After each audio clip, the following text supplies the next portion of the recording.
Welcome to the Salmon Runs YouTube. Enjoy the video. In this video, I will explain how to make a pizza box with paper. To begin, you'll need a few basic supplies. Grab a sturdy sheet of paper or cardstock, a ruler for precise measurements, a pencil for marking, and a good pair of scissors. Having adhesive like glue or tape will also be helpful for securing your box later on. Now, let's get to measuring and cutting. For a small box, start with a paper sheet around 14 by 14 inches. Mark a 10 by 10 inch square in the center for the base. Then, draw lines 2 inches from each edge to create the side flaps. Carefully cut along the outermost lines and make small slits at the corners where the flap lines meet the base. With your paper cut, it's time to fold and assemble.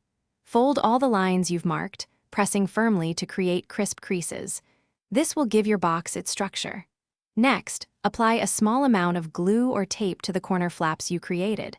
Fold these flaps inward and press them against the adjacent side panels to secure the box shape. Repeat for all 4 corners.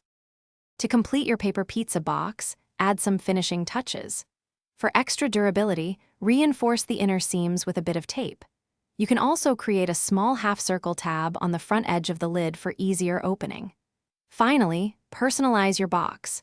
Use markers, paints, or stickers to decorate it, making it unique for your homemade pizza or as a fun gift box.